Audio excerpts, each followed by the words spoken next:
Good evening, welcome. Our guest is already here with us. I just want to wait a couple more minutes for more people to join and then we start. But in the interim, I guess I can just do a quick intro about what we do here. This is House of Eve Counselling. If this is your first time joining us, this is a platform where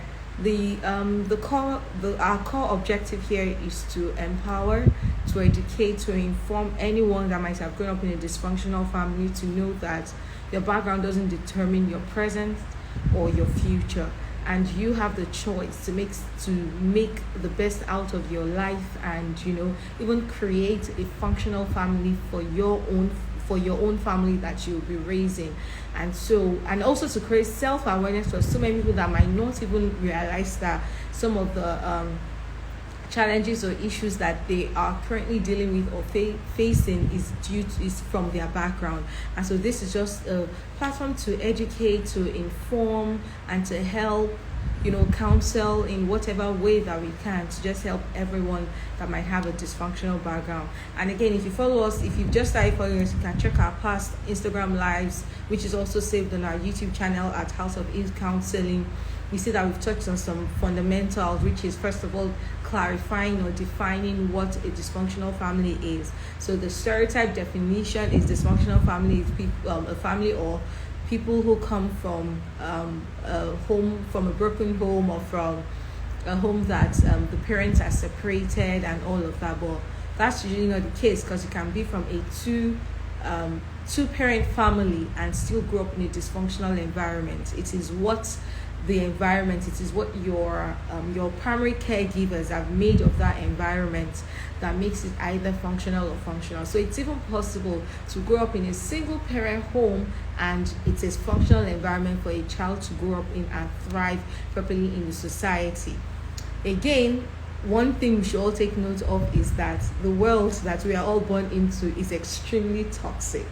And so regardless of how functional your background or the environment you've grown up in or your family is, you are born into a very toxic environment, such that one way or the other, regardless of how much you might have been protected or how perfect, for a lack of a better word, your environment might have been and all of that, you still get out there and you are hurt, so many things happen, and you see people go through trauma, abuse, and different things that were not self-inflicted, were inflicted by third parties, most times by trusted persons and all of that. So yes, basically our core message here is own your journey. So regardless of your background, regardless of where you're coming from, regardless of whatever it is that you feel like life has thrown to you, even if you've had it perfect, you've lived the perfect life, which is not true, or should, in case that's the narrative that you choose, all we're saying to you is own your journey.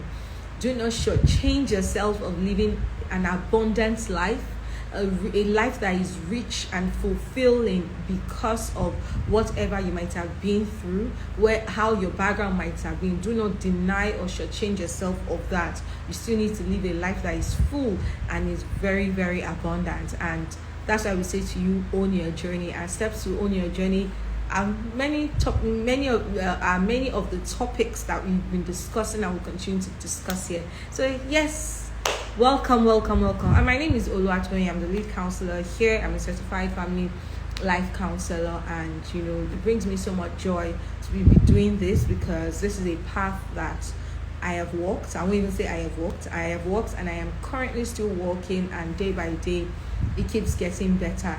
And so here I am lending my voice to just ensure that other people don't make the same mistakes or walk the same journey, not being guided the same way I have.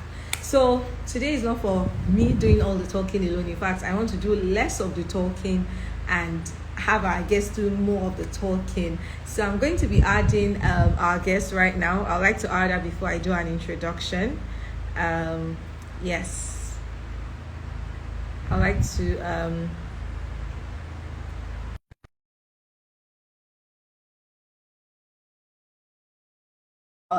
about her, because by the way, if you're looking for the professional Hello, everybody. Good I'm excited right evening. now.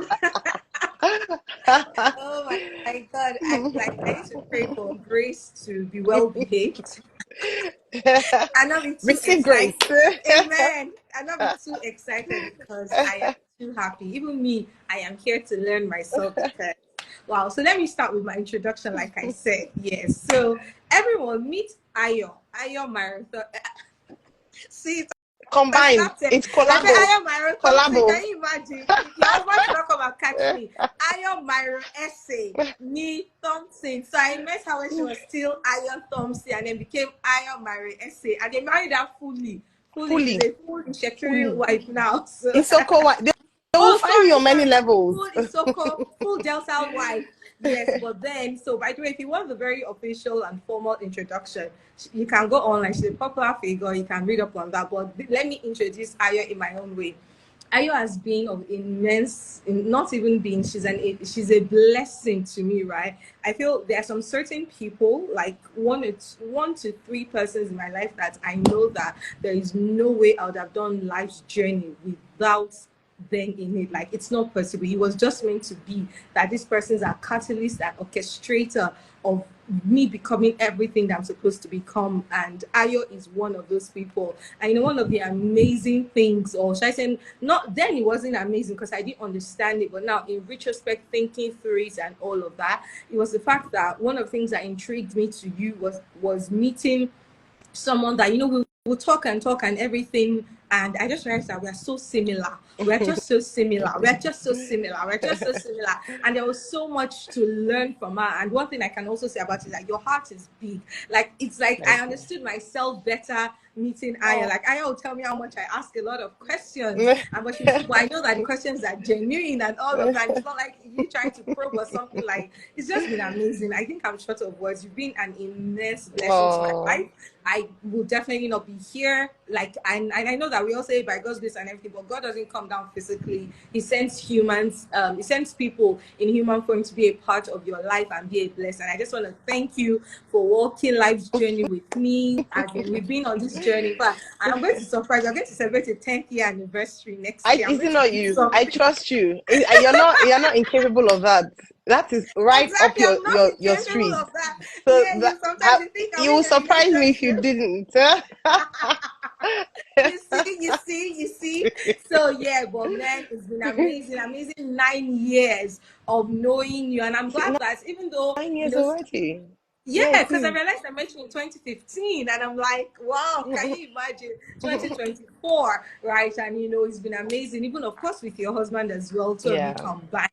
So Mm-hmm. yeah, I was gonna call you and try to run the questions by you and everything, but I decided to just leave Oh it and let it wow. just flow, Okay, right? let it Because flow.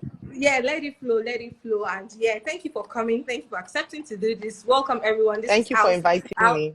yes, House of Eve. So yeah, what's all this that we're doing? We're saying real stories, real people. And like I said, one of the things that got me very, very intrigued to you was the fact that our journeys were so similar. But I think the difference between you and I is that it's now I am just understanding my journey, or much more recently, and owning my journey. But for me, when I look backwards now, I look at you and I'm like, are you understood?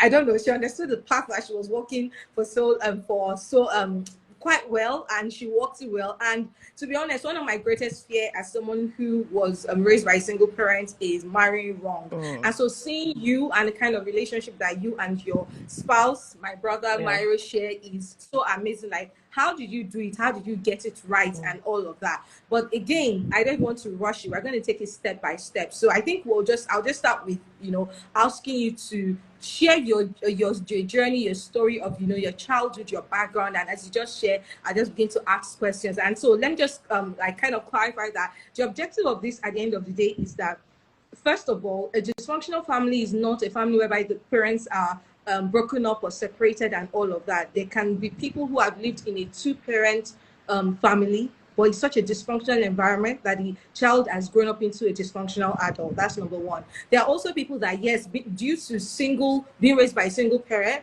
maybe there's no balance and all of that. Being raised by a single parent does not necessarily mean separation or divorce. Some also is caused by death, where we have a widow or a widower as a single parent, makes the person a single parent. And so the objective tonight is to see that there are people like you and I out there. There are people like us out there. And first of all, there are some people that are not even aware at all of the fact that you probably don't have a balanced perspective as to how life should be because of the environment that you grew up in. And then there are some that are aware, but then they're just faced with so many challenges and, self-esteem, identity issues, daddy issues, just a whole lot of stuff, right? And we're just going to like kind of clarifying that and say, see, you can live a fantastic and abundant life regardless of where you've come from. So Absolutely. let's take it so that's the objective. So let's take it back to the very beginning. Let's meet you, Ayo. Can you talk us through your growing up and your childhood?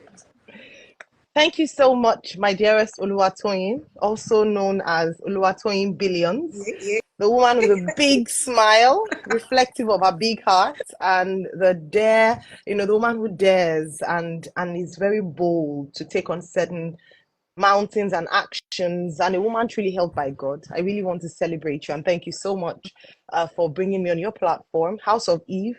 If you're just joining us for the first time today, please make sure you follow House of Eve. They do such great work, and today's conversation happens, part of what this kind of conversation happens periodically, so that you are not just a part of the community, but you're also able to find out when we go live. A lot of people are going through a lot, and this comes or stems from family background, family dynamics. Some of the things are not your fault. Some of us are still paying for certain things that we didn't even have a hand in. So if you just stop by to just, okay, let's see what's happening, pause right there. This is going to be worth your while, and I pray that it will change your life, or it will touch your lives in Jesus' name. I'm a woman of faith, so you always hear me, pray, and it's part of me, right? I'm not even Yes. trying to sound Yes. religious. It's just who I am. All right, so my name is Ayo, and like a lot of you know, I grew up I was born some years ago. I don't think I hide my age, but so I grew up in a home. I was named after my dad actually. My dad's name is actually Ayola, my full name. Oh, wow. So I was named after him. It was a polygamous home. My dad was married to two wives. He's Muslim, and we were born into a Muslim family. However, at some point when we were growing up, we we then became Christians. I became a Christian at the age of 9, and this was my mom going to church and gave her life to Christ, and that's how we also started going to church. And as a teenager, at the age of 13, I gave my life to Christ as well. Now, it was an interesting. My mom is the first, so a lot of my growing up, you would hear a lot about my mom, because at some point my mom and my dad had to move out of the country for a few years, and so a great part of our growing up was spent with my mom and raised by my mom. And so if you hear me speak in many places, you would hear me really talk about her, because she changed. Thank you, Joe. Because she played a very critical and influential role in my life, and I want to believe the lives of my siblings as well. I dare say that by the grace of God, because I'm everything I am today by the grace of God, and by putting me and giving me a strong woman and a woman of purpose, I would say that a woman who was light years ahead of her time. I say that because I ask sometimes, how did you know all these things? It wasn't like your parents taught you. But you were just so different. So that's my mom. She was the first of 9 children, and first daughter. So double whammy right there. In Africa, if you are the firstborn, is something. Then of 9 children, another. In fact, triple whammy. Then a first daughter as well. So there were many life life issues that happened to her as well that shaped the person that she was. And I believe that the person that I am today, even the strength I show, the way, like Tony was saying, you seem to have your life all figured out. And I hear that quite a bit, and not just now. People say I walk as if I know where I'm going, or I know what I'm doing. With a lot of confidence. And I would attribute that a lot to my faith in God, and of course to the way that my mom raised me, that impossible is nothing. Just be the best version of yourself, right? So that was how it was. For my mom, I have 3 siblings. But the last sibling came a bit later. So I'm very, we're three siblings from half a very, we're three, I'm sorry, in total we've had for a very long time, for a while. I'm the first girl, that first daughter thing. What mean, like you said, And yeah, and the first girl grandchild of my grandparents. I lived with my grandparents for the first, well, after about 6 months, my mom had to go up abroad for a course. So I lived with them for the first maybe 2 years of my life, So I was very close to my grandma as well. She had a special name for me. If you pay me well, I'll tell you what the name what it is. Because very special to me. So yeah, I think in a nutshell, that's why I'm well, that's how what my overall. I was raised in around a lot of girls. I think that's why I brought to my mom as a. So my mom had a lot of sisters. She had only three brothers and the three rest brothers and five girls. sisters. Yes, and she raised her siblings. Mm, She supported her parents. So we lived with the girls, especially with all the five girls, mm, extra girls. So I have five aunties that I'm very close mm, to, and they are like my sisters. I say mm, auntie, but really actually we grew up together. And then some of them who were older helped to even raise me as well and raise my siblings as mm. well. So imagine living. So I think we lived in that kind of communal. I don't know how my mom did it on one salary. There Yeah. was no side hustle at that time like Mm. that. It was just her salary that was keeping all of us, by the grace of God and her parents. So you see why I say she's an Amazon, a trooper. Yes, yes, yes. And I celebrate your mom. I've met your mom. She's a strong woman, and as like you said, like it seems like she was well ahead of her years. And I guess that's the same thing people say about you now in terms of you kind of seem to have it figured out and all of that.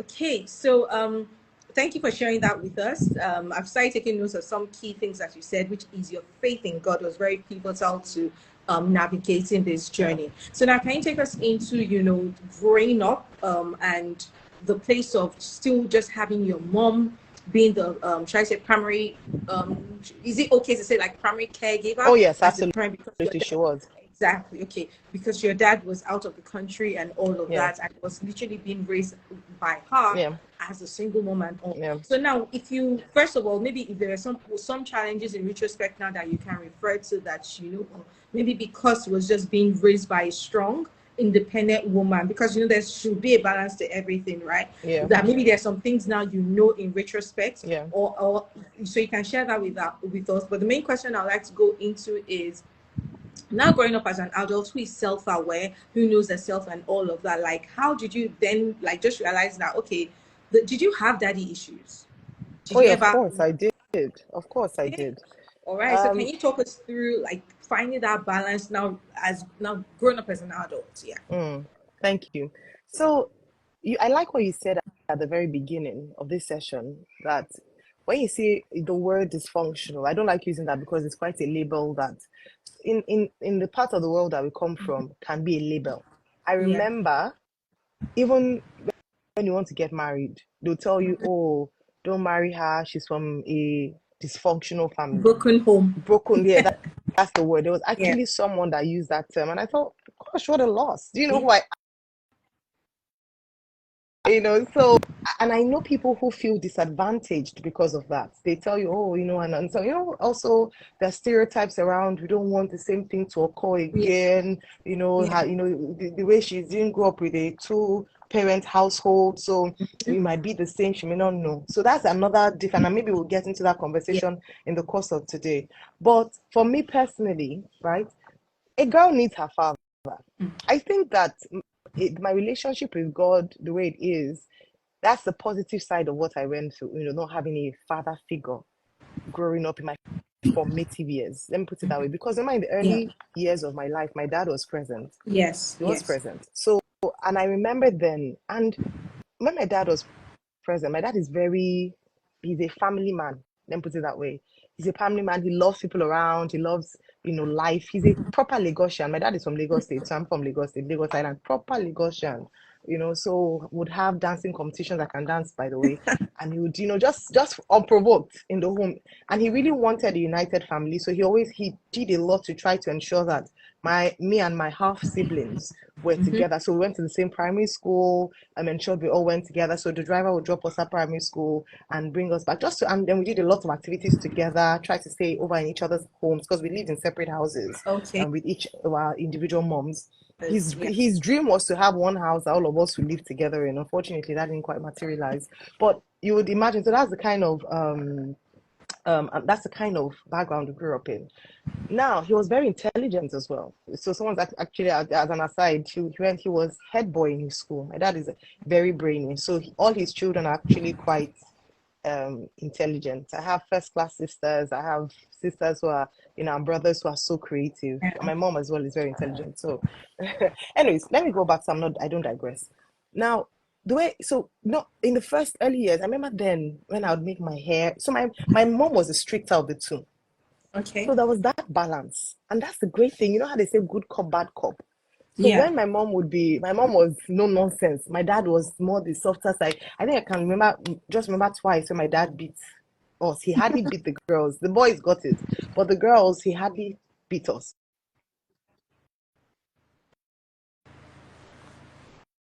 Their daughters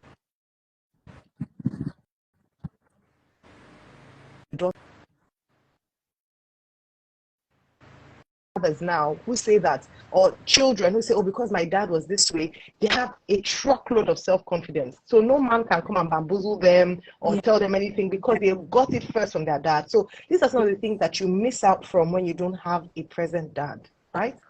So, I remember one incident that happened. I made my hair. I think I did shuku. I was going to school. Shuku is that where you were. I hated it. And then, the trauma of making hair as well. And I went to, did I hate it? No, I don't think I hated it. But the first person I went to go and meet was my dad. Because when you go and show him, he will praise you to high heavens. That's the first place I heard, you look like the Queen of Sheba. Queen of Sheba. I love that. Yeah. And I was prancing and all around like I'm the Queen of Sheba because my dad says so. Said so. So that's the kind of thing that happens. And so of course you can imagine at maybe 7 year when he left, had to travel, that void and that gap. So I didn't know how to, because I didn't know how to relate with a male figure in my life. I found it quite difficult to also relate with men later on in life. Not in a way that, thankfully, it wasn't too bad for me. I've heard other horror stories, where you just want sometimes when they say daddy issues, want the affirmation of another man. So sometimes you're looking for that figure in your life that you had missing. Yeah. Now, I was able to substitute that growing up with God. So I used to tell God when I was younger, see, other people have fathers. Me, I don't have. My own dad is not present. So you have to not just be my heavenly father, you have to be like the things that a dad would do for me, you have to do for me. Literally, that's how I then took my relationship with God. I took him personally. Like, I defend him because I feel like that's my daddy. If you insult my daddy in school, I would rise. So it's the same way we talk about God anyhow, I rise up because he became my father in that sense of the word. And so that was that. But in other areas, I thought I missed out a lot. I used to think I'd be jealous of my daughters, with their father, because I just thought to myself that they would have what I didn't have. I see girls, I didn't understand when people talk about, oh, my father, I just didn't understand a father's love. Do you understand? Except from God. But it was, so when people are saying, oh, I'm close to my dad, I'm like, how do men really love their daughters like that? It was just interesting to note. So those are some of the things, having someone there to hold your hands. And growing up, it took a journey, it took a while. And so I believe very much, and there's some people here who might also be going, or who have gone through that situation or that circumstance, and I'm sure we'll go into that. It does have an impact, but you can also determine to what extent it would affect your life. I'd see daddies and daughters, and I just couldn't relate because I didn't have that experience. Don't forget, I was very young. Pardon? Yeah. No, I'm repeating, you didn't have that. Yeah, I was 7. And so even with thankfully, I wasn't, some people want to run into the arms of any man. Thankfully, I didn't do that. And that was also because I had a very strong mom who tried to the best of her abilities to be both mom and dad. That's why I keep paying homage to her. She tried to ensure. The one thing she never did was my mom never badmouthed my dad. Never. And I think she did it not because she didn't have the right to or didn't want to. It was more because she didn't want us to grow up with that kind of mindset. It was so important for her, and I am grateful. Do you understand? So I see some women who are raising their children in a single home and they just have bad things to say about the man, or they just don't do it. Yes, you might be correct. The man Yeah. might have been really mean to you, but don't do it for the sake of you. Don't do it because you don't want to do it for the sake of your children. They'll be grateful for it in future. The reason why my mindset wasn't too colored about men was because my mom did not ever castigate him. She always pushed for us to have a relationship with him. She always spoke with grace. Even when we tried at, when we're getting older and we realized Yeah. that, but why is daddy not in the picture? Why is he not doing all these things? I have a relationship with my dad now, so I'm saying Yeah. this with all due respect to him, Yes. right? Yeah. I don't want to. I'm trying not to, make him. I mean, it's people. He's human. It's in the Yeah. past. Yeah. But I'm sharing this because I think it's important. I'm sharing it for those who are watching and who are in that situation. So that's one. So it didn't make me see men as evil, right? It didn't make me see, some women will say, the men are just terrible. My mom never did that. So it helped a lot. Also, she tried to take us out on dates. So the things that a man would do on Valentine's Day, she would take us out on dates. She would buy us gifts as girls. She really tried. So I think those things really, really helped as well. So I hope I was able to answer your question in that range. Yes, yes, you were. Yes, you were. Thank you so much. And I want to bring a balance to it in the sense of that we also even have guys. So first of all, we have male children who also who have dealt with this because I've even heard, of Yes. course, Oh, from the girls' side. my brother's story is a different ball game. Do Maybe you you need to bring understand? him In on fact, House maybe of I Eve. need to bring him on, as in bring a male. So of course I'm a female, so I can't identify with mommy issues. But then I Mm, was here like recently. I heard a lady complaining and about a guy who is trying to like speak to her for a relationship, and I was like, no, he doesn't know what he wants. He has mommy issues, and I'm like, oh, mm, okay. Like so, mm. obviously, you see, it's just like there's something missing, which is Missing. Oh yes, literally absolutely. the opposite for that for a girl child with daddy issues as well. And I just want to pull out some things that you said, which is number one. So when I look at your story, and now I think I get it, where I met you and I feel like you kind of had it figured out. You were confident, right? And I didn't Mm, have that confidence coming from a single parent home and not having a present dad. So again, I have, and the beautiful thing is, like you said, you now have a relationship with your dad.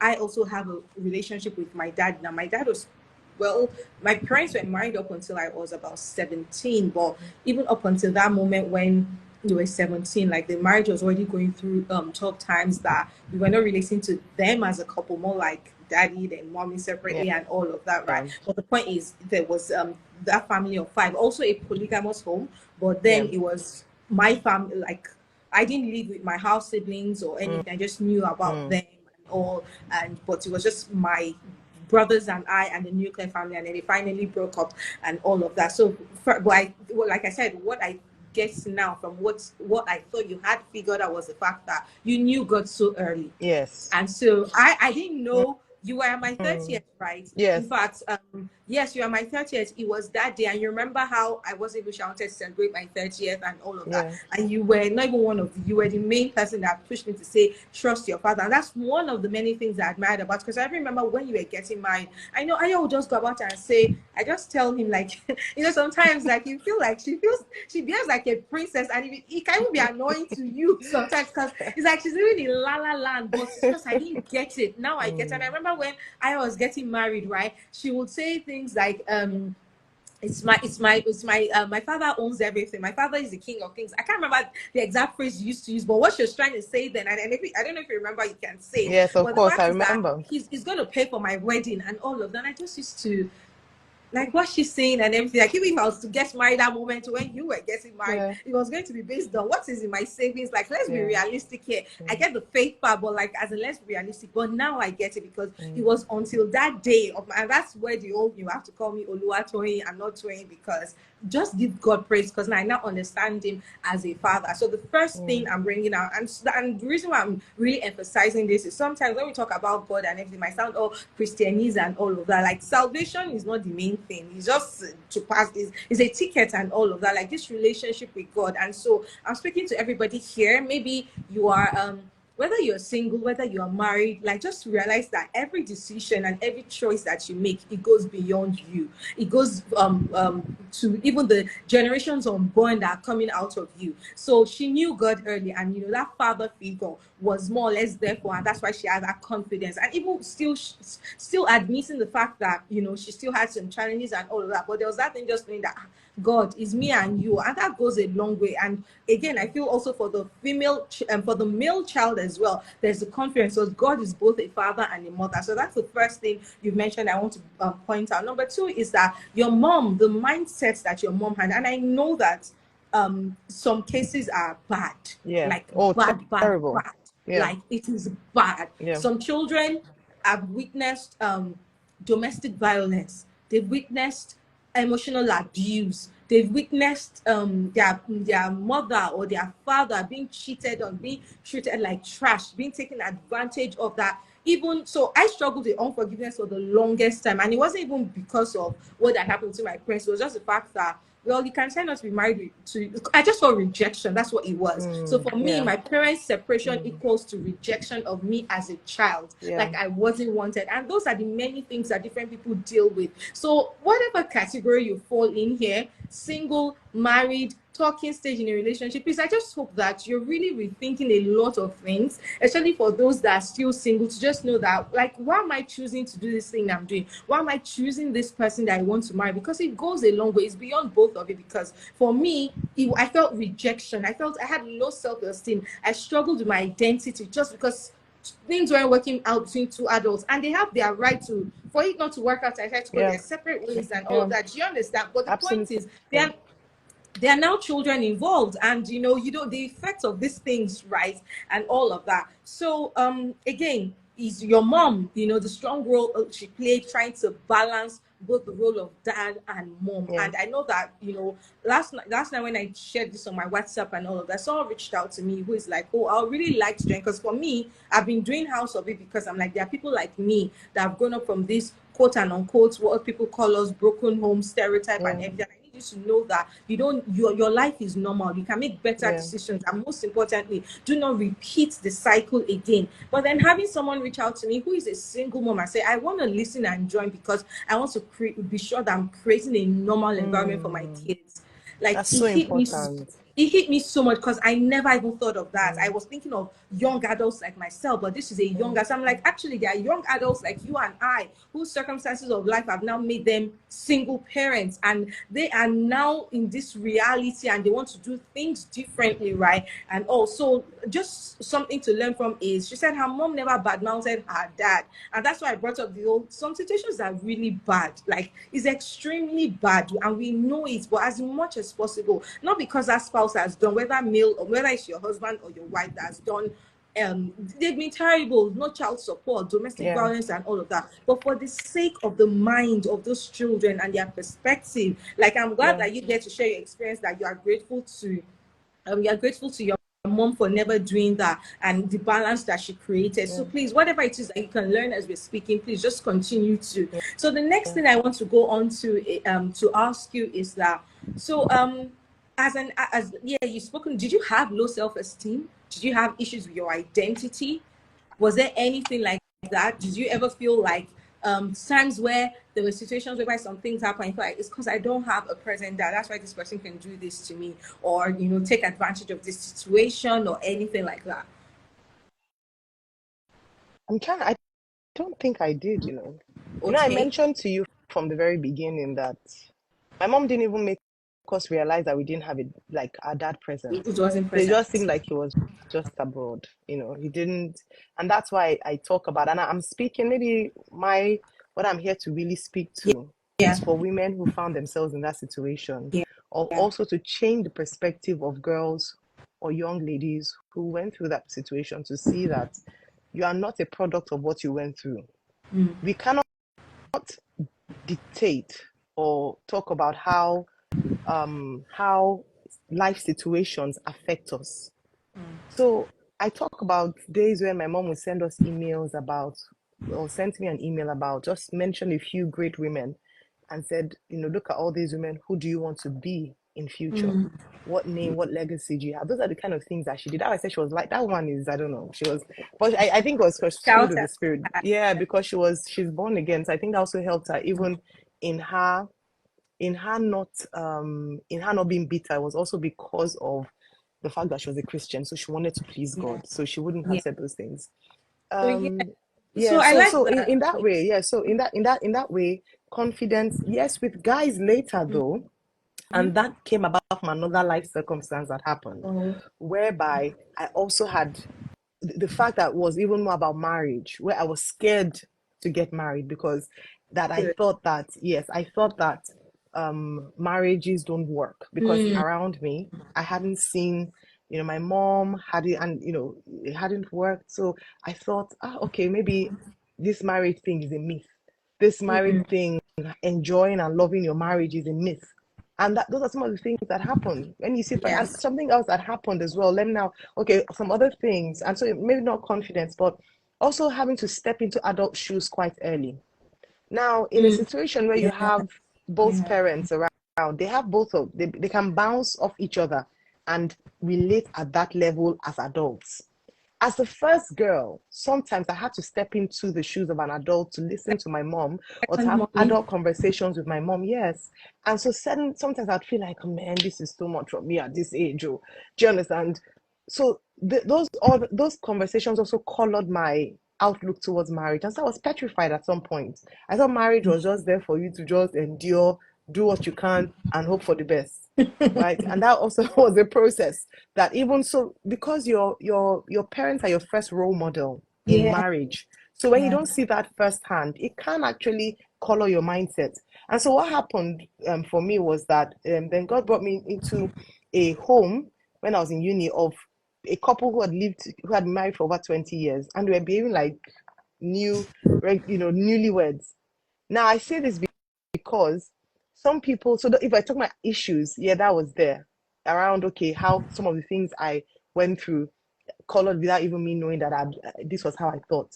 What I always advise, and I heard this from Pastor Bimbo Dukoya, if you're a single parent, as much as possible, whether single dad or single mom, bring your children into an environment where there's functionality, where they can see couples relate with each other and do it frequently. Yes, you're doing being strong and all that, but there's something about them being able to see how a home runs with both parents there, so they can also see the other side and be exposed to that, so they can also learn. Yeah. Right? I really benefited from that experience. And that helped me to see that, okay, marriages do work. People who are married longer than 5 years do like themselves. I used to think that maybe they don't, they don't, Delicious gra they gra. just, they just endure. Anything you see, you manage it. Yeah. Well, anything your eyes find there.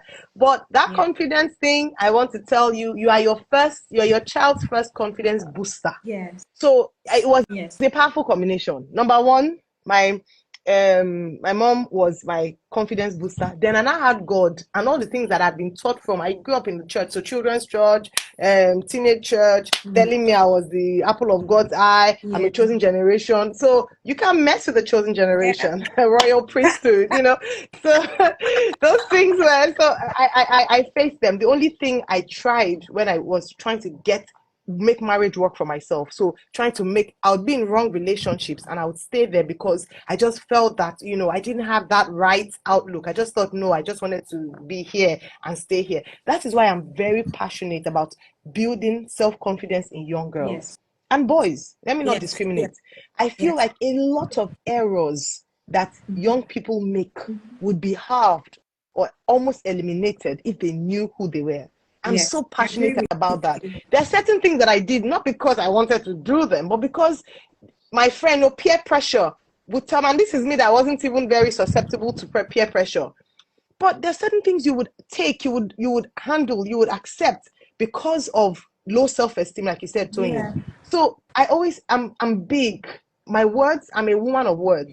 So when I see young people, children, I want to affirm them. I want them to know that let nobody, there's a scripture that my teenage teachers almost hammered into our ears in 1 Timothy 4 verse 12. Let no man despise you because of your youth. Let no man look down on you because you are young. So don't let anybody, even the Bible says it, so don't let anybody, and don't let anybody look down on you because of your circumstance. Let me share that experience, Tony, and I'll hand over to you, about the guy that he liked me, and you know, his mom, maybe because I didn't agree for her son.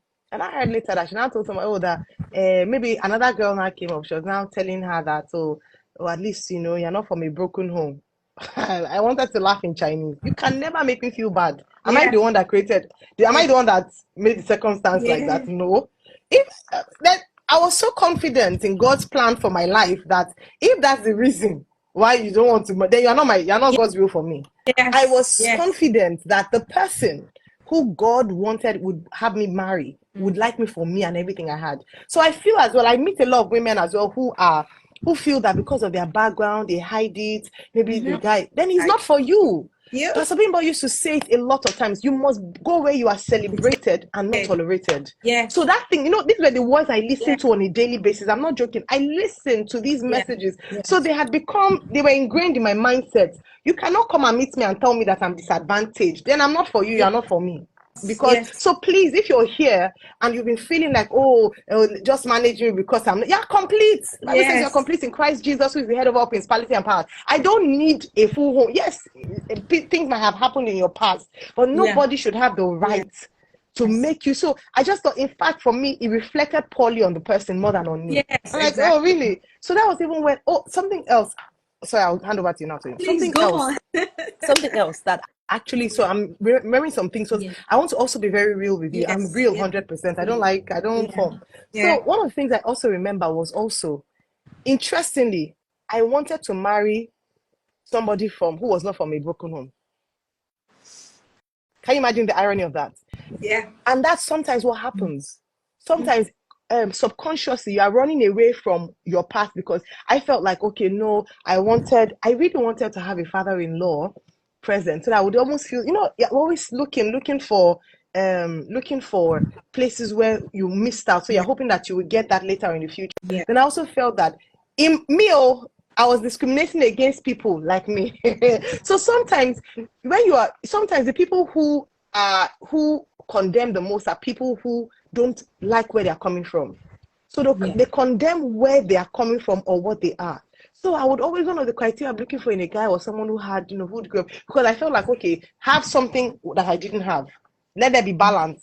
So somebody was one day that a lady I used to speak to, like a role model, and what used to speak to me, said to me, "Oh, you want to marry somebody that is," so that means that nobody will marry you then, because if the person is looking for, if the person you are looking for one from, if that was in my mind too, I was looking for somebody that was from a complete family. So imagine that. So even for me, there was bias for me in my mind. And honestly, there are people who have mindsets like that. Until it was a wake-up call, like, are you joking? So if you're asking for that, if somebody is asking for then that from you don't qualify for the criteria you set yourself. So I started changing my mindset that, but God, I'd have liked to. Let me even go to see what a normal household, looks like. The people who condemn the most are people who don't like you're absolutely spot on, Ayamemi. They condemn what they are coming from and who they are. So you don't even know. I was doing this subconsciously because in my mind, I felt that marrying somebody like that will validate, or at least give me some sense of, or close to what I didn't have. And not only, we've had this conversation before as well. Where you go on. You hit the nail on the head already, because you're even making me remember something, and I'm not wondering. I wish you were interviewing me. Honestly, this should be a cross interview. Exactly, right. Maybe that's what we should be. You can ask me questions, I can ask you questions, because first of all, what I want to bring out is what I've come to realize in my journey of being raised by a single parent or a single mom is the fact that you are running away from something. Yep. You didn't even know. Something builds in your subconscious. I don't like what I see. And this is not even just me, this is me even speaking some things I've heard my brother say, like, oh, I don't like this thing. Like, so it's both ways. I don't want this, I don't want that. But guess what I've come to realize? If I remember that there was someone I was in a relationship with, he has to call me and say, calm down. Because man, I'm like, lie, I will not agree. No one can try this with me. This. Who told me all these things? But they were built in my subconscious. But you know that exact thing that you are saying I don't want, because your mind is conditioned to it, that's exactly what you attract. Because the wisdom is for you to, oh, why did this thing happen this way? Now that I grew up in it and this is my reality, this is what I've seen, how do I course correct this thing that I've seen, such that I can now, it's almost like retraining your mind to know what is normal. But no, I don't know where we get it from. Is agidi, lie, I will not agree. I will never be like this. And that's exactly what you attract. So unlike you were calm. Me, I was very like lie, I will not agree. You in your mind were thinking, oh, I want someone from, at least you were articulating yours. I want someone from a home that is not broken and all of that. Me, I wasn't even thinking that. It's just that me, I want this to be for any man at all.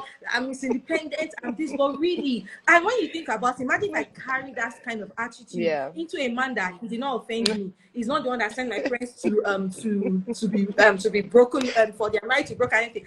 I'm not giving him peace. Everything is fight, and all of that. The marriage will break. The guy will be tired at some point. You get, and that's exactly kind of how we repeat the cycle without us knowing. They will now say, it's generational curse. Yes, there's a spiritual part of it. So there's a spiritual. So let me just say about that marriage. When you finish, I'll talk about how it affected me as well, being a strong woman and being raised in a home where the woman was so okay. Exactly. I was going to go through that. Please, in case I forget, please someone should just comment strong woman, because we need to touch on that, right? Because that's the thing. There needs to be a balance to all these things, right? So it's fine. There's a spiritual aspect of it, but a lot of it is lack of knowledge. It's like me wearing these glasses that have the shades. The film is purple. I would always see my world as purple. Absolutely. But until you take it off, but if that's what I'm used to, I'll think that is normal. And guess what?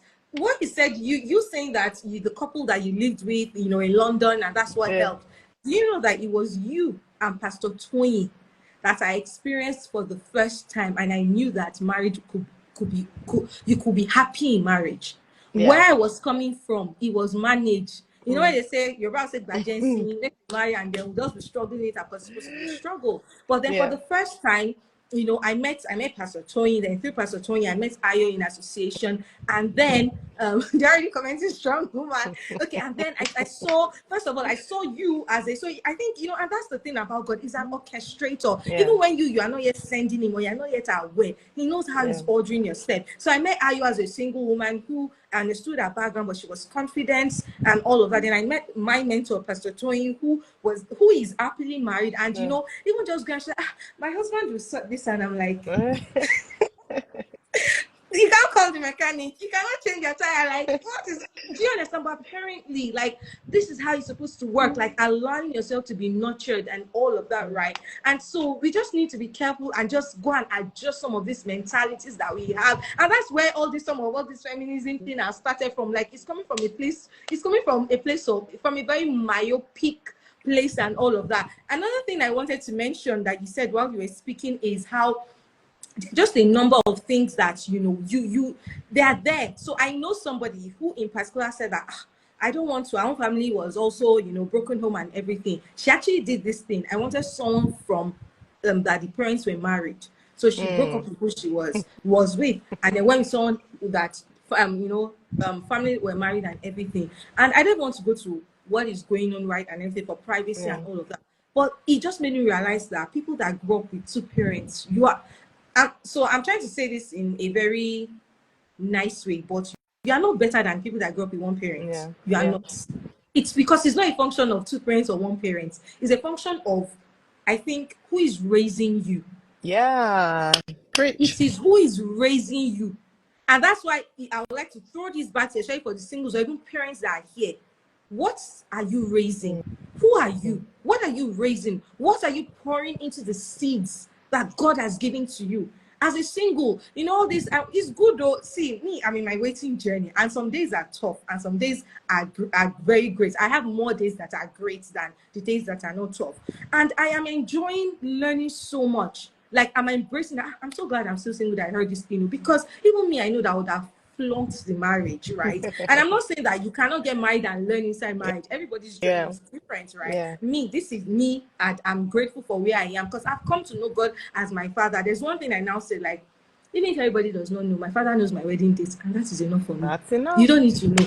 He knows, and it's okay. I'm okay, right? Do you understand what I mean? So please, let's start reprogramming our minds. All these mindsets that we have, like some of them, even for some of us that grew up with two parents, right, and all of that, some things that you've seen, they are not normal. Start out checking what is normal, balance it out. Look at how God has helped to expose. Even Ayo has said it, she was exposed to normal families, normal marriages. I too was exposed to that, and that's how I began to, like, okay, it's all right. Because my plan when I graduated was, I'm going to be a single mom by adopting a child. I'll have a nanny and I'll make a lot of money, and it's just be the three of us, and we'll live our best life. I'm serious. That was my mindset. Till I then met these two people, and I don't even know I said this to you or Pastor Toyin before, till I met both of you, and I'm like, okay, you can be normal. And of course, this whole thing of you see people married, and I'm like, initial gra 6 months, 1 month, it will be okay. I have been married for 7 years now. In fact, November is your 8th. No, 7 or 7. So 7th year. No, November is It's your 8th year. Last year was your 7th year. Look at I'm becoming an ancestor in marriage. Yeah. No, Toyin, 7 years. It will be 7 years. I give you without promotion. I got married in 2017. Okay, but I've been saying 7 for so long. Like your 7th year. Yes. I'm not 7th year. Yes, right. And I see her and her husband. They are like friends. Like, and well, when we talk about wedding, points is Ayo and her husband met, courted, dated, and did everything under 12 months. And look at 7 years now of, like, friendship, of love, of laughter, of support, of everything. And these were things that I was afraid of as well, getting married. Now let's go into, by the way, please start sending in your questions. Can I address 2 things very quickly? Yeah, before you, because I wanted to ask you about the strong woman. Or you wanted to address? Yes, it's part of it. Okay, so ask the question and I will address the other. No, please ask the question. I wanted to remind you that now let's go to this strong, independent woman thing. And if you can also find a way to balance it for the men as well, because there are some behavior they are carrying, and because they've been raised by maybe a dad alone or a mom alone, and they are bringing that grab to your wife and all of that. So please go ahead. Okay, so the first thing I wanted to, so let me address the strong woman first, and then please remind me that I want to also address attachment, especially in a single parent household, and expectations as well, especially, and how that sometimes would affect you or affect. I think that's also a very fair point. And I'm saying this not just for, I want the people who've experienced it to be aware, and also for single parents who are here to also be aware, so that they are able to not let you, not allow it. That's why when you say that, if you marry your mother-in-law from a woman's perspective, the guy is the only child or only boy, hey, just run with your 2 legs. So I want to speak to that as well, because there is that, and we have to be able to manage it so that we don't end up, affecting our children's relationships, or we ourselves recognize it and not allow it to affect our marriages. So first about strong woman. Okay, so let me tell you a phrase. You must not repeat it anywhere else. Now I'm always careful about what I say in public, because I have people on here. You can wear a Zoom meeting. I know everybody in the Zoom meeting, but this is Instagram. I don't know who's on here. I don't know the people that don't like me on Arise that wants to use it against me. So I'm always very careful, but I'm more particular about. But you guys love me, and I love you too. I've seen all the beautiful comments. All right, so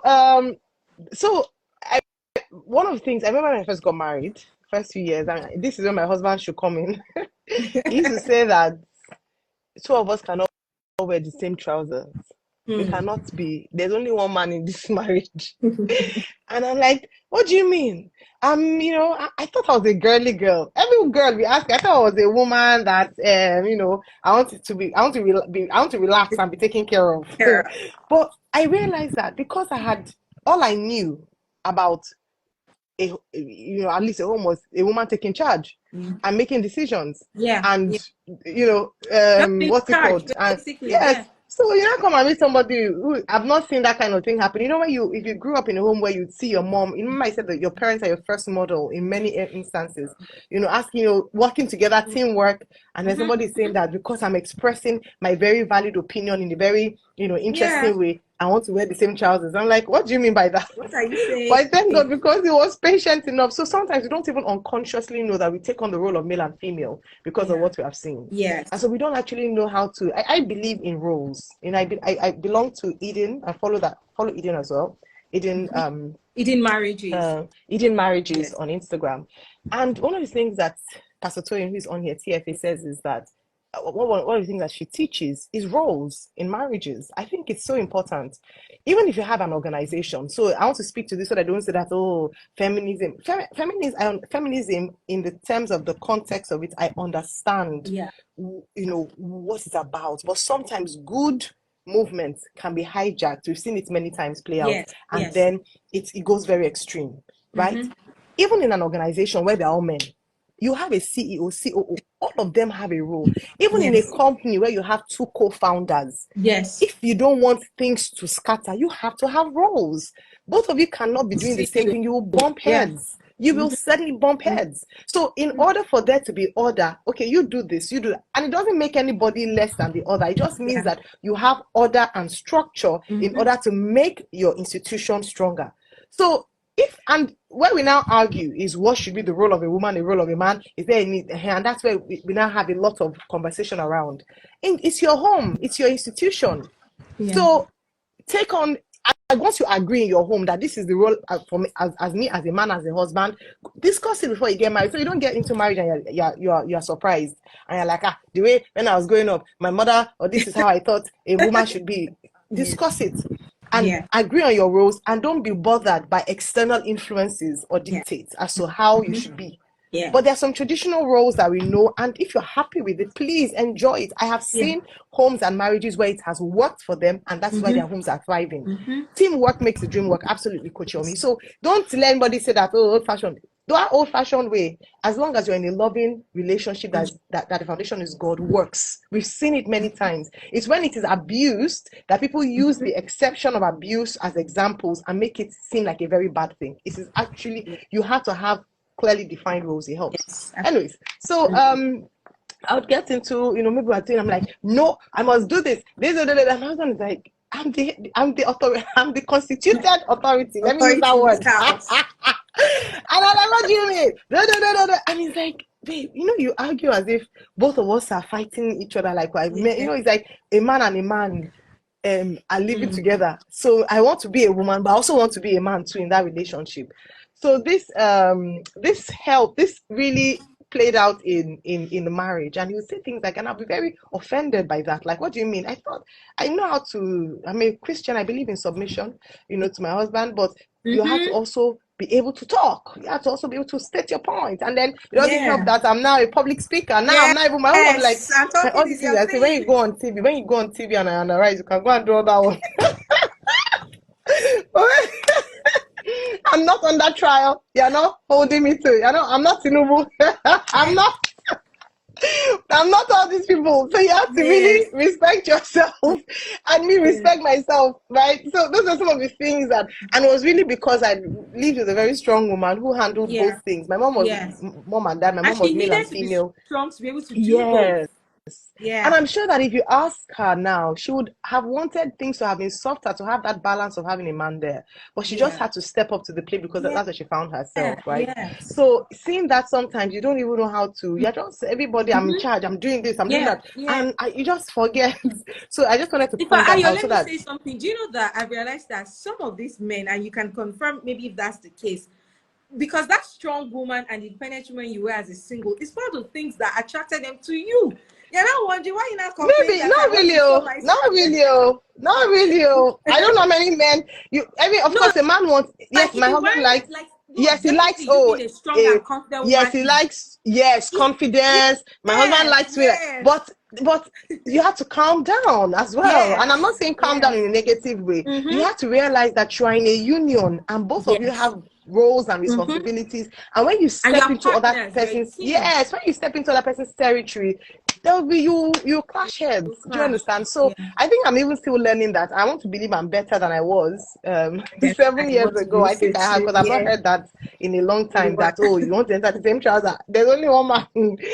So yes, intelligent, you cannot, don't be intimidated. My husband is not intimidated by an intelligent or successful woman. He Yes. loves it, he wants it, It, and that should be, you should be happy when when your spouse is doing great things. Absolutely. So that's that. So I just wanted to say that if you notice those traits, yeah. make room for a man in your life. I'm saying Mm. this from a woman's perspective. The men may Yeah. have other things to say, Yes. but I'm saying that Yeah. sometimes we don't even know that, because we are so strong and all that. You are Mm-hmm. together. You don't need Yeah. anybody. Then you are okay. You don't. You have to also allow yourself to be led by, in that kind of relationship, by your Yes. husband. You have to. Yeah. You stoop to conquer. It takes a lot of power to agree to submit to both of you working together. Yes. So it's even more powerful for you to be able to, despite the amount of power or influence or strength that you have, to Yes. bring it under control, so that both of you are able to make the marriage or the union work. Yeah. That, I mean, for me, that's Yeah. what I would Yeah. say.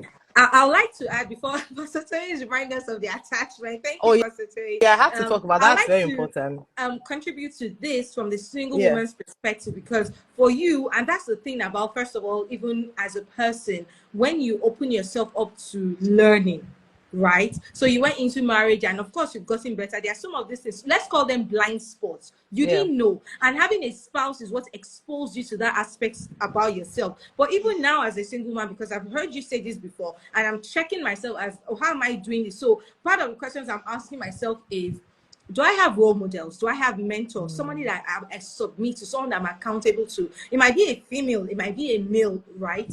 And such that their opinion, does it count, or is it just a suggestion to me? yeah, Because they are authority figures in my life. So how do I honor those relationships now, yeah, right? So some of them might be your male mentor and all of that, even female mentor, but some of the things, it's just an opinion or suggestion and all of that. Because especially if it's a healthy mentorship, it is such that you're able to voice your opinion, and then the person says however, and then there's the wisdom to know that, okay, you know what, I might not necessarily agree and all of that, but I submit to this authority and I choose to, be led by this person, because you know that this person plays that kind of role in your life. So because one of the things that I'm learning or coming to learn is, which I've heard, we have a relationship month going on in my local church, and one of the things is that singles can't say is, when I get into marriage, I want to be loving, I want to be yeah, kind, I want to know how to deal with yeah. Oh people. yes, No, how are oh you yes. building friendships and relationships right now and all of that? So this thing that Ayo has spoken to, for people that still, you don't have to live with your parents, that you have your parents and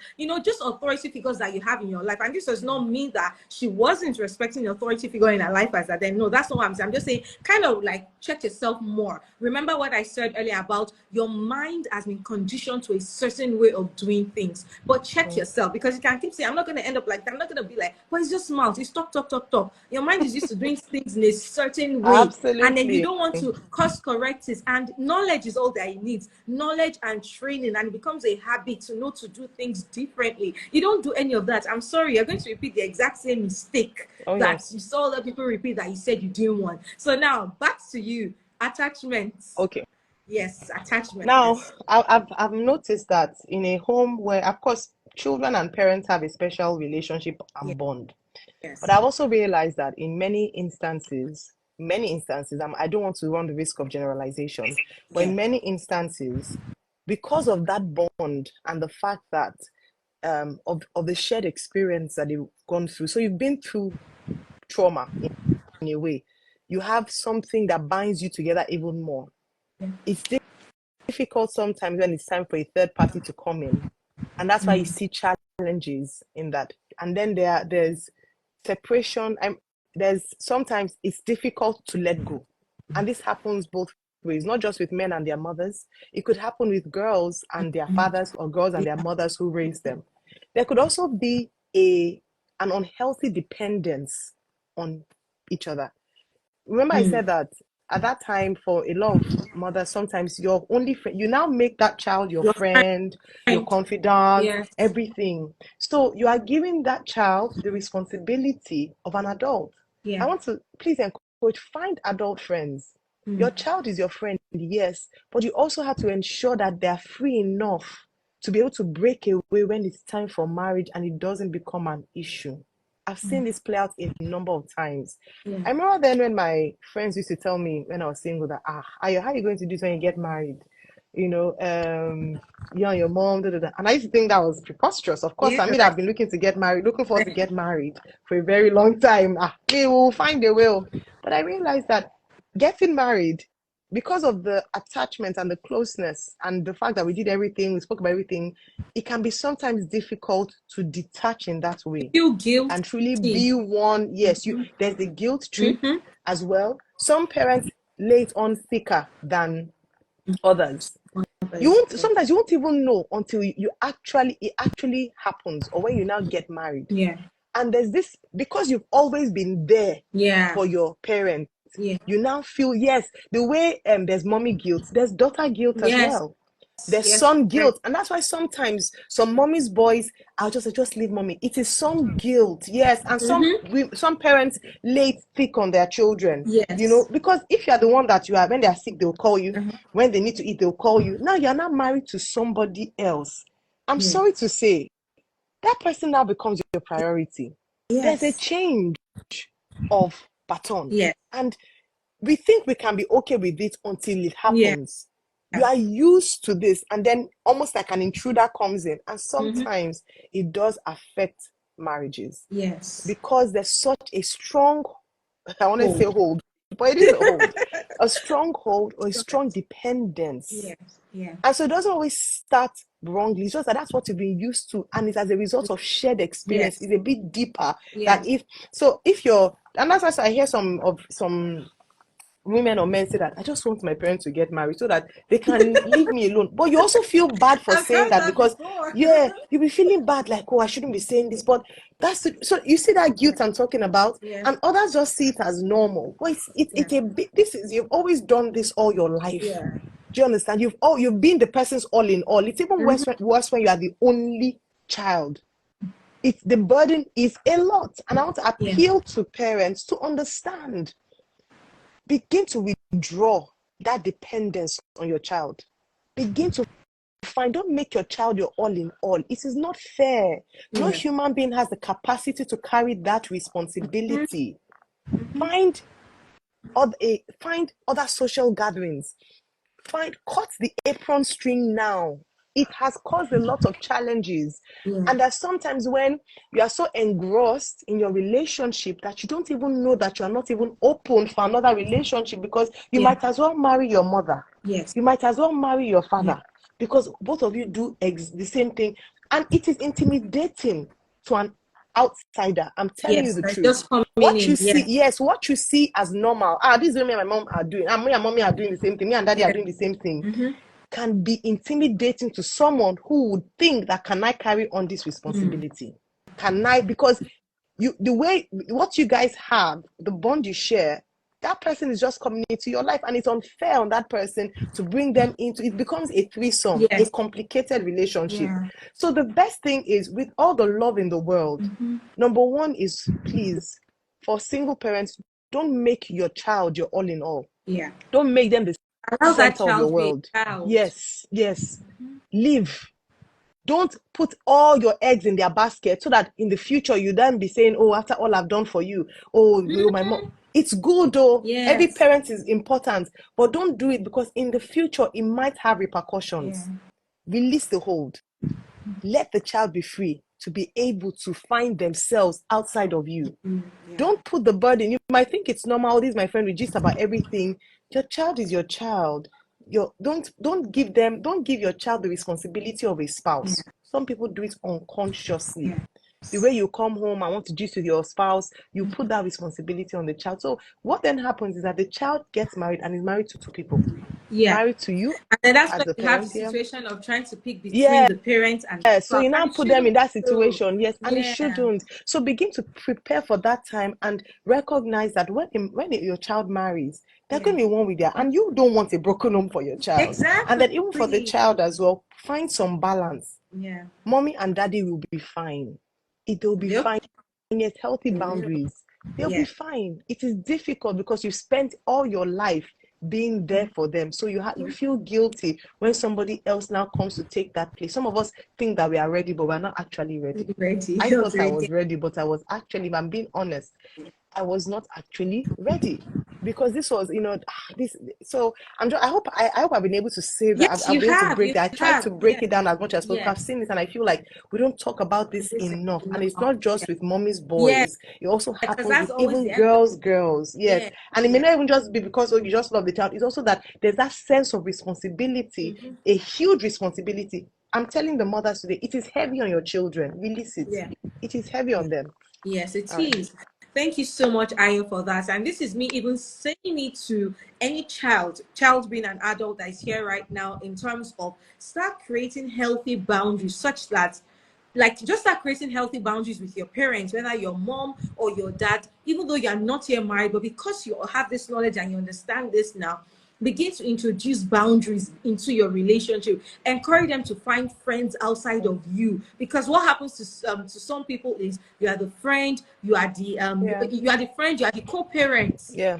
you are friends, you are co-parents, you are everything to them. And also start introducing healthy boundaries, allow them to explore life on their own, because Yeah. again, they also didn't expect what was going to happen to them. Yeah. And you being the first child, usually first child, or maybe only son or only Yeah. daughter, or first daughter Daughter. or Yeah. first son, you are the next person, and it's okay that you live that life. You are what each of you have and all of that. But start introducing healthy boundaries within your system right now, that you are not yet married. Yes. Okay. So first, please send in your questions. This will also be very interactive. I and I have done a lot of talking. You can send in your questions privately, and if you want to ask publicly, you can. So I'm going to go to this first question that I have already. Okay. The person says, for the number of years you've been married, Ayo, what advice would you give to single ladies as regards some of the marriage shock you've experienced?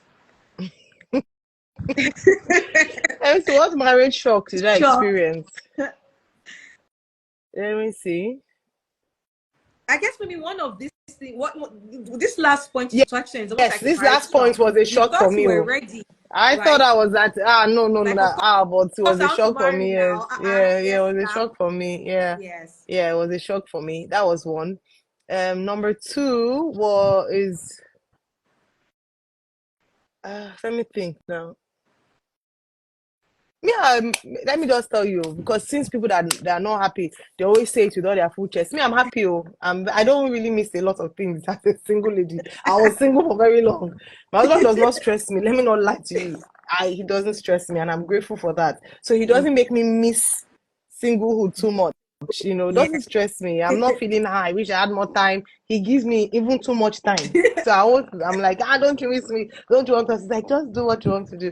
I think maybe I'm trying to think of maybe just that it's a lot of responsibility. Yeah. It's not just about you. It's not a reward. It's not so that you can begin to enjoy life. Yes, Yes, that's there's a lot another of thing. work. I think Actually, that was let what me I touch thought. on Yeah, that. yeah, So maybe the reward. Let me tell you how I understand it. That reward part, where it comes from, is that I have seen Shege yeah, coming from a yeah. single parent Let me home, just enter. heartbreak and all of that. And now we're talking about this self-confidence and all of everything and everything. So I am a queen. I'm the apple of God's eyes. Yeah, And then I'm going to this marriage, and he has to value me and all of that. He's God's son as well. yeah, He's the apple of God's eyes as well. He also wants someone that treasures and values him and understands the value he brings to the table. So please, it is both ways. It is yeah. both It's both ways. ways. Definitely So both I ways. thought, So go sorry, on, marriage please. also exposed my self-centeredness and selfishness. You think that you can, even when you pour out to others outside, you feel like you've done that. So this is your home is now your place of reward. So you think only about how he can Yes. water you, he can be there for you. And like, Mhm. I have to reciprocate. Are you not just there to serve me? He's a chivalry now. Are you He's not a just there to be there chivalry. for Yes. me? Yes. So So I think for me, that's one of the things I learned, that you have to go yes. in willing to put in the work yourself. Yeah. You have to go in willing to work. Marriage is two people working together to make it work. You Yeah. can't do it on one end or just be expecting to receive and receive. I think that's one area that I found like, okay, because I forget that I'm a wife sometimes. Let me not even lie. 7 years after, I forget. And I remember Yeah. that, especially when you are doing the things, I mean, I'm doing stuff, I'm so busy. I'm Yes. like, Like I have a oh, spouse. I have a wait husband. a minute. You are married. It's not about I you have only. some- So you need to I care have about this somebody person. that needs to eat. You have somebody that needs to have to check on him. Are you good? I mean, I've forgotten. I already walked. Then I'll come back. After Oh I'm now my. spent and tired, and I'll come back home. And I remember that I'm married. Oh yeah, let's come back. And then you might even be expecting that as you come back home, you should help you massage your feet. I've been out all day and He all of even that. tries. Let me know one lie. He tries. He just wants to know what he's like. Okay. I feel All like right. you I would forget like that to I'm ask. married. Yeah, I mean your life. Okay, I would Yeah. like to ask you one more question, but yeah, okay. Well, in terms of where I'm going to start tying up the conversation now, someone dropped more like a comment. Let me read that out. This person says, "I've been married for about 29 years, and you never finish Wow. learning. At Just know all. you are in a lifelong school. Also, Yeah. do what you need to do to make your marriage work, and don't wait until your spouse does their part. Marriage is not 50-50, it is 100-100. Only Yeah. God can truly fulfill you. Don't expect your spouse to do what only God can do for you." And that's true. Mm. That's another thing I've come to. And that's why I'm like, if you're single here, right? And I'm not saying, thank God, so when I see single people get married, then they now come and start advising, enjoy your single. And I'm like, please shift a bit because you've married that. But this is me as a fellow. Say, I know we've had this conversation because I'm like, what Yeah. gives this person the right to come and be talking? But now I realize that it's actually from a genuine place because they're able Yeah. to look from Yeah. both sides. But Yeah. then if you're stronger as a single, I'm like, please shift because you might be in position to advise and all of that. But on a more serious note, right? Even so, this is me now as a single saying that, like, don't let us just keep waiting. Let's maximize this waiting and Oh enjoy. Like yeah. I can say, Oh I yeah. remember just before Ayo got married and everything, it felt like I don't know if you got to that point because like my friend and I said, it's like, well, I guess it's so comfortable in this our single though, because that's how you should really be. You should be happy, Yeah. genuinely happy, explore, be self-aware, do things like just be great, be greatness impersonified. Let people see you and not say there's something missing. In fact, there's something I said to a friend last week. I said, now the way I view my life is like a cake, right? And so think of cake when it's cut in slices, like different slices, like a one layer cake cut in different slices. I know how people will say that marriage is the icing on the cake, but I'm like, I beg to differ. Marriage is not the icing on the cake for me, right? And I'm not married. You can say maybe I'm guessing it wrong, but what I said is that marriage is one of the slices of my cake, because Yeah. right now I'm enjoying the love of my family, my friends, my work is going great. Like like when you say icing on the cake, it's like I'm just waiting. Oh yeah, let this cake be complete. No, it is one of the slices of my cake, and it's not the last one I'm waiting for. It's going to come because when you marry, there's still more things to do. I was chasing 1,000 before. Now with my spouse, we're going to chase 10,000. It means 10,000. we're doing like, do you get what I'm trying to say? There's just much more greatness to do because this is not like a vehicle for purpose. You're able to move faster and do all those things and all of that. So that's what I have to say in terms of enjoying the space that you're currently in, and it's part of learning these things that we are talking about. So I want to ask you the question about when it came to picking a spouse, right? Of course, I know that you have the help of God and all of that, and that's definitely important. But I feel like there's a way that growing up in a single parent home and just having, because basically everything we've said here today is balanced. From what I see, it is balanced. So yes, you needed a strong woman to raise you, but then it was also the balance of you realizing as much as you're receiving that strength and all of that, Yeah. there's balance to you also not wearing the same trouser and all of that. So in terms of picking a spouse, what would you say were the maybe one or two, three things that maybe you had to reorient yourself on or worked for you, that this was the wisdom to not bring in, let me say for lack of a better word, the baggage of where you're coming from or the mindset of where you're coming from to pick properly and not find yourself picking out of the lack of that looking for a solution of something that is missing. Yeah. And that's the how some people pick spouses. Well, how do you clearly pick your spouse? Okay. Thank you so much. That's a great question. I just want to say, wow, kudos to Forever Under After She was say I was married for 48 years to my best friend of 50 years. I didn't stop learning right up to the end. That is so touching. I'm not qualified. I'm speaking to my answer, to people who are way, way, way ahead, and I'm just so Yes. grateful to be able to learn from you as well. So what do you look out for? One of the things I would say is this: if you're still single, you can't know what you need or what you require until one, you know who you are. And this knowledge of who you are comes from the one who made you. You know that thing they always say about if you want to know about the product, go to the manufacturer. It's not just even the manufacturer. Go to the person who envisioned that project, that thing. Because that thing was created for a reason or something. And the person whose mind, it came to their mind to make something knows exactly why it was made. Exactly. So the best person to let you know who you are, to really unravel who you are, is the person who made you. There was an intent in his heart when he made you. There was a reason why he made you. And there's a purpose for what he made you for. Right? Exactly. Adam didn't even know he needed a wife. It was the one who made him that knew that he would need a wife. So I always say, start from that place. You think you know yourself. You only know the you at 23, at that current age that you're in. Yeah. Are you there? Can you hear me? Can you Yeah. hear me, guys? Yes, Okay. you're back. You're back. Thank you. Yeah. I said, haven't you experienced some things in later life and you're thinking, I would never have thought this would have been me. I would never have thought that I would do this. It means that even you, as you currently are, don't know yourself. You don't know yourself completely. Yes. You don't know what you are going to need in the future. You don't. I didn't know. I didn't even know I was going to be in media. I studied international relations. I didn't even know. If anyone had told me a few years back that I would be, I just had an idea. The only thing with that is that when you work closely with God and He's able to begin to unveil or unravel, okay, you have a sense of where your life is heading to. Yeah. So find yourself in God first of all. Because if you don't know who you are, you might go and join yourself on the journey of life with somebody who is not fit for purpose to be your partner on this journey. Do you understand?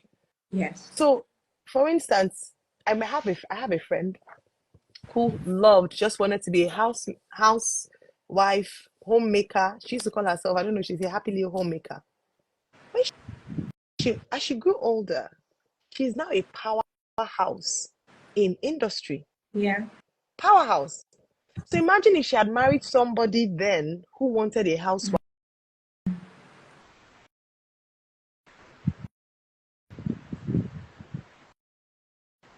I'm sure she'll join us back shortly.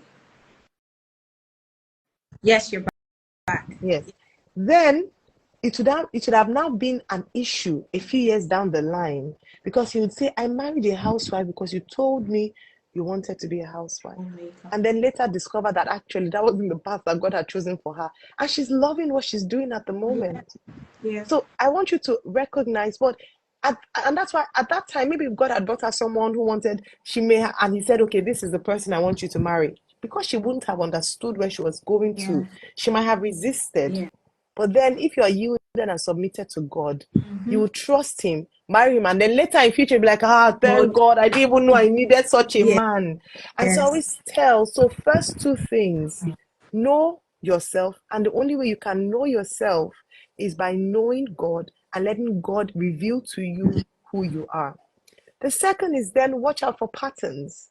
The Bible talks about by their fruits you shall know them. By their fruits you shall know them. So watch out for things. Now that you now know who you are by the grace of God, what are the things that you like? Who is compatible with you? Yes. Open your eyes. I know that I'm an extrovert. It would have been nice to marry. I knew the kind of person I wanted to marry. I wanted someone who would not be, because I knew where God, I knew I was going to probably be and held many leadership positions. So I knew that I had to be with someone who would not feel threatened by a strong woman, a woman who was successful. And that's how somebody asked the question earlier that how does your husband handle busy, your busy schedule? He's trying. And both of us are in very, in And the circles where public space. yes, Yeah. public space. But having recognized that, remember the guy had said that there was the guy that liked me and all that. The guy he wanted to cage me. I knew it was, as much as he said he loved me with all of his heart, I knew that we cannot work. I'm going far by the grace of God. You that ordinary this little thing, little community leadership you want to own, it has to be through you. It would not have worked. So when you recognize that, then you recognize what you need or who you need. And then there's some fundamentals, of course. I've talked about so for me, it was very important that we had to have shared values. And my number one value is my faith. My number one essence is my faith. And so I had to meet someone who we could agree in that way, that we would not be speaking different languages. So that was very important for me. And I'd advise, and then because I knew how my relationship with God affected the way that I am, or affected the way that I was and still am. I knew that if I had someone as well who had that kind of leadership, it would all go well for both of us. So it was important for me to have someone who was submitted to God, who was a Christian, who loved God, because I knew that love for God would constrain him from doing certain things that he would have otherwise done. It was very important for me. And I think it should be important for you as well. So those are then, of course, character. Do your due diligence. Don't go into a relationship blindly. When you see the red flags, don't ignore them. They are there for a reason. You understand? So I don't want to legislate too much as well. Do this. I'm giving you the foundation, the fundamentals. The rest of it, I'm sure that those things would help you then to choose. Thank you so much, Aya, for that. Like, in fact, I want to reiterate the things you just said and then read out one or two comments and also a question that you have. The fundamental, I don't even know if there's just one thing that we've said here, is self-awareness. You have to know thyself.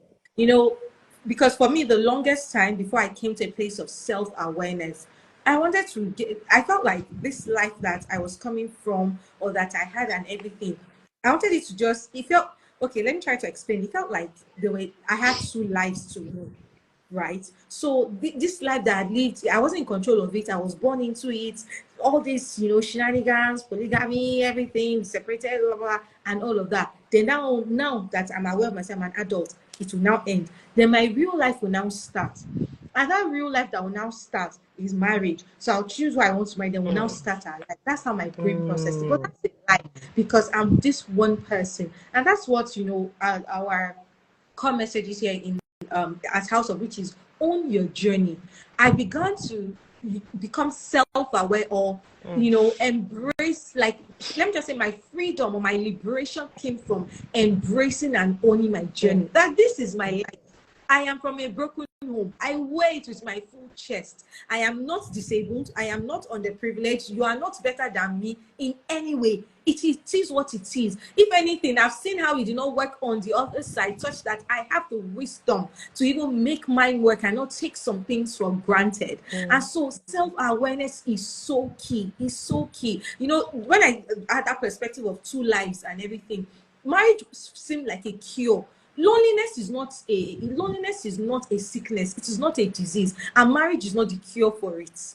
Do you get what I mean? If you are lonely, please go deal with it. Loneliness, because you shouldn't be. You are not, because there are people that are lonely that are married. They are lonely in their marriage, right? So you should not be, as in, loneliness is basically all I'm saying is that marriage is not a cure. You should be going into marriage for the right reasons, because this is how we repeat patterns. And then we start with people from my village, generational whatever, or this or that and everything. And a lot of it is just, blind spots, myopic perspective to how we are seeing things. Know yourself, because when you then know yourself, that's when you can really say, I have a spec. And that spec is now in values, not the typical spec of TDH, tall, dark, and handsome, Coca-Cola body, or any of all those things. Your spec is coming from a place of self-awareness and knowing that this is who I am, this is what works for me. I mentioned that, I am an extrovert, and this and all of that, and this is what worked for her. She knew herself as a self-confident woman. She wasn't desperate to marry to say, any man. You already seen her from the signs that this one has an issue with allowing his woman to fly. Allowing his woman to fly, allowing allowing his woman to, you want a man, and that's one thing I really learned from Pastor Bimbo and Pastor Taiwo's marriage, right? To even find out later on that it was through her that he became born again. He would chase her and everything, and he said, I know you have to be serious with God, blah blah blah. And then before we knew, she was one on TV. She was one that we knew. She was a TV evangelist and all of that and everything. But this was a man that was fanning her flame. But know thyself. The second thing is your values. Your values are so important. As a person right now, whether a single parent or single, someone that is still considering marriage, what are your core values? What is important to you? We get to a point that we want to get married, and it doesn't even matter that the person is of another religion. Even in this same Christianity that we are in, there are some there are some doctrines or some things that you don't even agree with. Like, for example, I can't be someone that doesn't understand the concept of tithing, or tells me that tithing has, there's even the first level of, he doesn't understand tithing. Then you now understand tithing and say, no, we cannot do more than 5%, or cannot do more than 2%. We cannot agree because I don't have that perspective. So what are your values? What are the things that are important? These are the things that you should be considering and working on right now. And these are the things that, if you are aware of this, you need to shut down all the voices that want to come up based on, I want a man that is not like my father, I want a woman that is not like my mother, because those are not enough reasons in looking for a spouse. You will make mistakes. So please, self-awareness, know your specs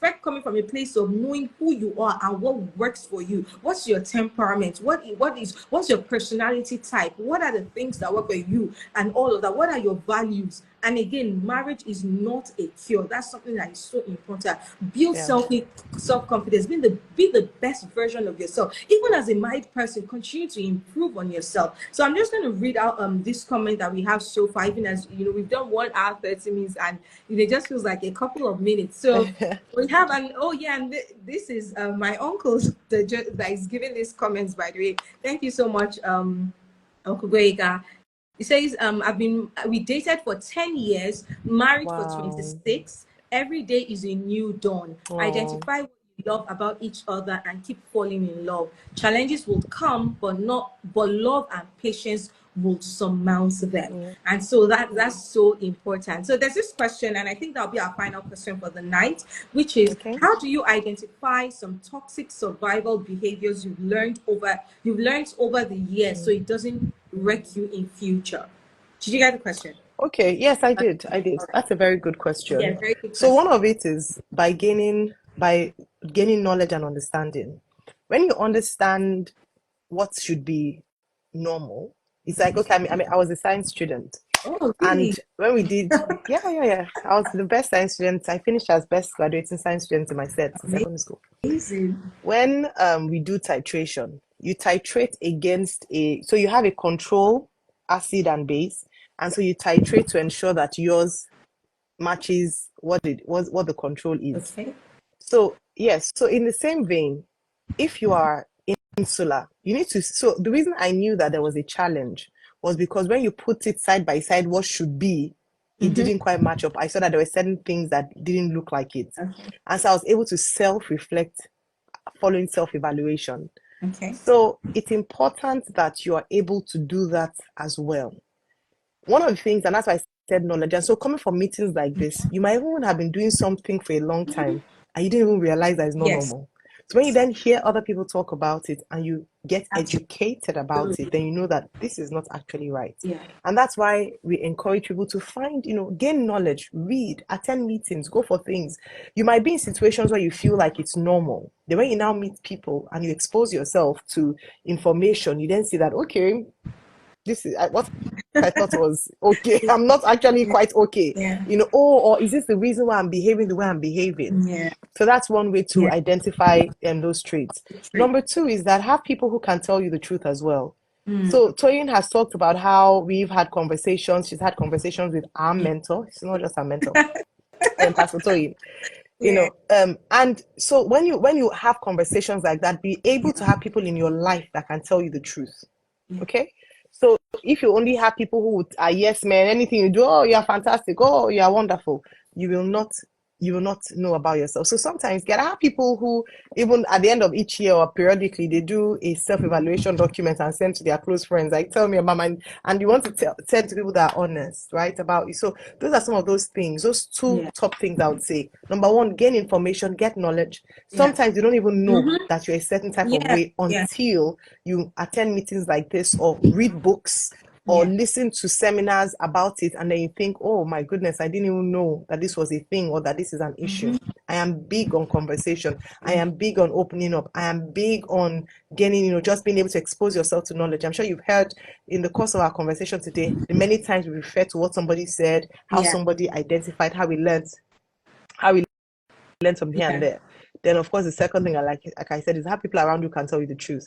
Once in a while, ask them if they are honest with you. That what do you think? You think, maybe you just hear something that you never knew that you would ever hear, and then you'd be like, so you knew this all this while, like you never said it to me. Have people who can speak the truth to you. I think those two things for me will be top. I agree with you. Even for me, right, and like, there were so many bad behaviors I did that I had, and that's why I just said that there were so many, and I genuinely didn't know. I genuinely did not know that I was. And I was thinking, like, Toyin, are you serious? You didn't know? Like, I don't give me that look. I'm like, how do you not know this? And I'm like, I don't know. Like, I didn't know because I just didn't know. So Ayo and Pastor Toyin are two critical persons that, like, first of all, there's the part of me even being aware, then I go to them and they're able to tell me. There's even the one that they are the ones calling me to tell me and everything. And now I'm sure that before I will argue, I'm like, I don't know. I'm be willing to take feedback. It's not everybody. I have someone who once asked me, oh, so tell me, do you think I'm this? And I said, yes, you are. The person became offended. You asked me. And many of us are like that. I'm like, oh, do you think I am? Do you think I'm bossy? You can be bossy. How can you say that? I never imagined in my life. I've heard people say that. I'm like, then you're never ready.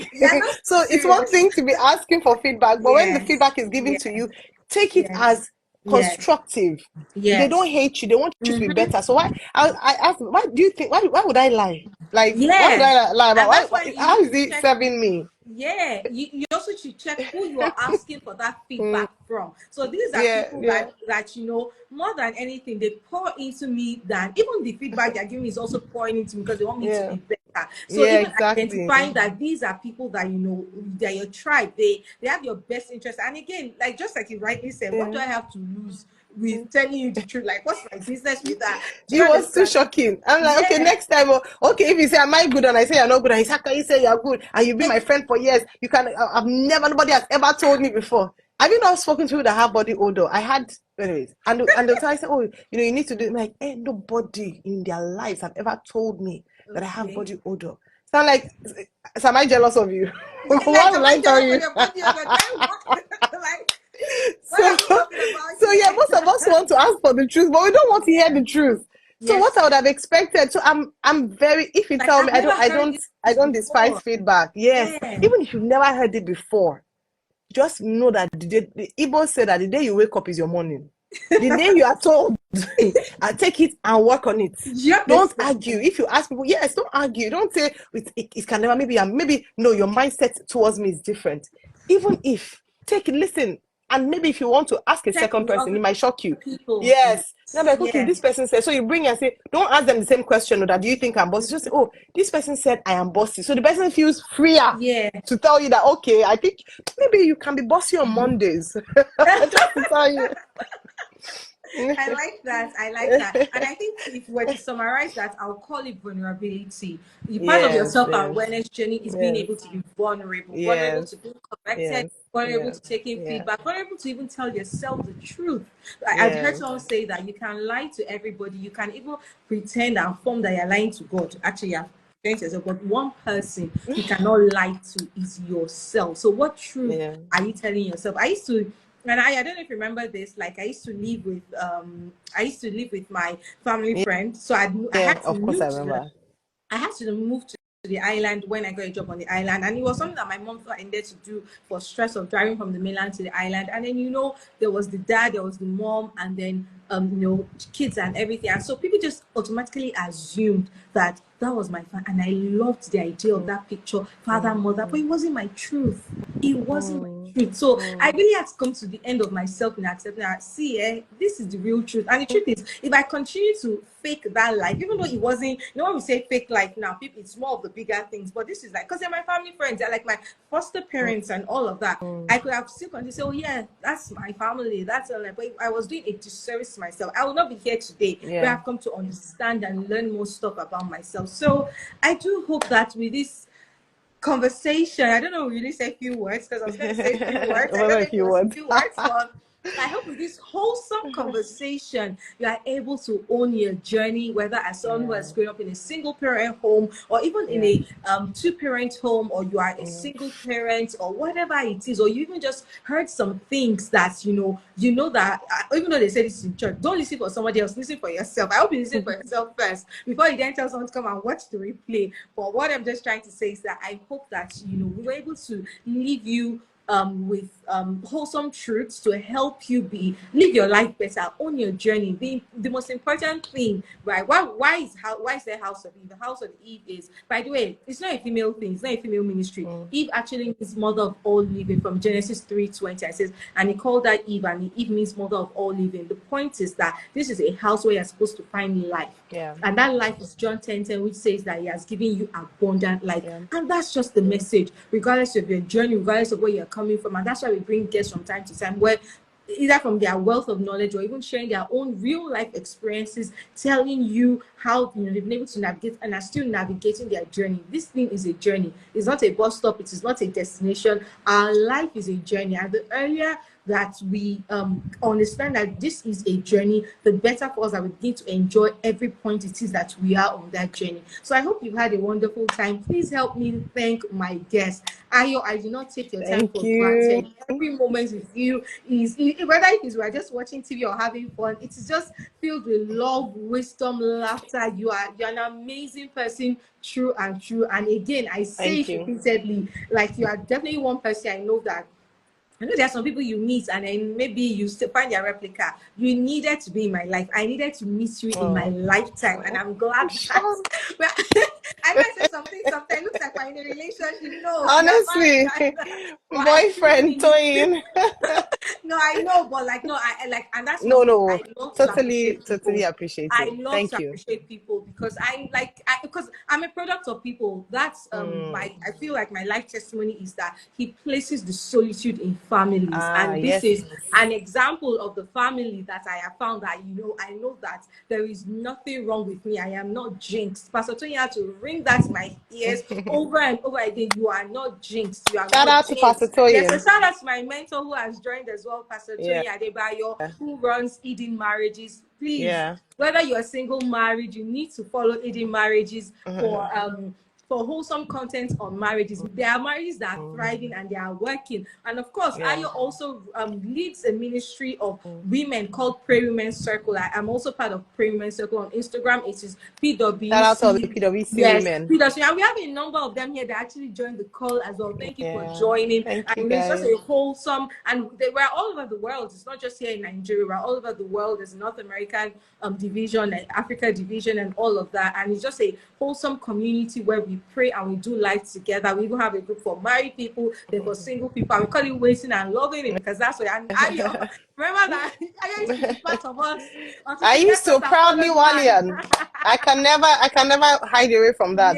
Very proud. Yes.